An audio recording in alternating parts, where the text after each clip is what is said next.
নাবিলা আজকে ঘুম থেকে উঠেই মন চেয়েছে সে পরোটা খাবে। তো নানু তার জন্য ডো তৈরি করে পরোটার শেপ তৈরি করে যখন বানাতে যাচ্ছে তখন সে বলছে, না আমি আজকে আমিই বানিয়ে খাবো। তো ঠিক আছে, তোমারটা তুমিই বানাও। এই যে খুব চেষ্টা চলছে, অনেক জোরে জোরে সে ঘষা মারতেছে। আমি এত বলতেছি একটু আস্তে আস্তে প্রেস করো, আস্তে আস্তে চাপ দিয়ে দিয়ে বেলো, দেখবা অনেক সুন্দর হবে। তো এইভাবে করতে করতেই শিখবে বাচ্চারা। আমি তো ছোটোবেলায় এইটুকুও করতাম না, যা পাইতাম তাই খাইতাম, কিন্তু কখনো নিজে কষ্ট করে কিচ্ছু করিনি। আসলে করার সুযোগই পাইনি আমরা। ওরা পাচ্ছে, ওদেরকে দিচ্ছে, আমাদের হাতে তো কিছুই দিত না। নষ্ট হয়ে যাবে, এই হবে ওই হবে, আগেকার মায়েরা তো এমন করে কত কিছু করতেই দিত না। আমি যে খুব কিছু করতে দেই তা না। তো অনেকভাবে এই দিক থেকে ওই দিক থেকে আমি ওকে একটু বলে দিচ্ছিলাম যে এই দিকে এখন মোটা আসছে, ওই দিকটা চিকন পাতলা হয়ে যাচ্ছে, তুমি এই দিক থেকে একটু করো, ওই দিক থেকে একটু করো। সে এভাবেই চেষ্টা করতেছে। চেষ্টা করতে করতেই একদিন দেখা যাবে এমন সুন্দর বানিয়ে ফেলবে, আমার আর কষ্ট থাকবে না। তখন আমি এই আশাতেই আসি।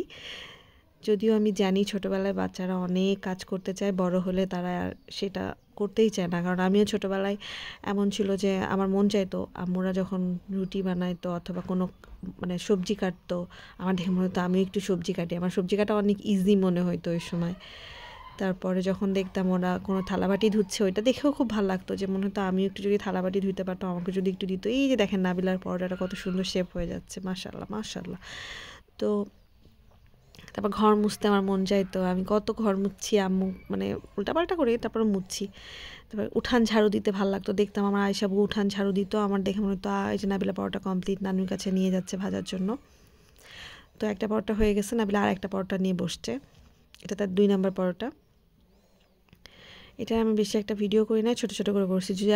যাই হোক যেটা বলতেছিলাম যে আমার যে আয়েশাবু উঠান ঝাড়ু দিত, দেখে আমার এত মন চাইতো একটু উঠান ঝাড়ু দিই, একটু উঠান ঝাড়ু দিই। কত উঠান ঝাড়ু দিই ওনার কাছ থেকে, ঝাড়ু কেড়ে নিয়ে, মানে অনেক মজা করছি ছোটোবেলায়। কিন্তু একটু বড় হওয়ার পরে তখন যখন স্কুলে ওই যে 7-8, তারপর তো আমার আর কোনো কাজ করতে মন চাইতো না। যদি দেখতাম আম্মু অনেক কষ্ট করে ঘর মুছতেছে অথবা কোনো কষ্ট করে কাজ করতেছে, আর আম্মু আমাকে বলতো না, বললে হয়তো আমি শিখতাম করতাম এইরকম আর কি। তো দেখতাম যে আম্মু কষ্ট করে ঘর মুছতেছে। নাবিলার দ্বিতীয় পরোটাটাও হয়ে গেছে, দেখেন কত সুন্দর হয়েছে মাশাআল্লাহ।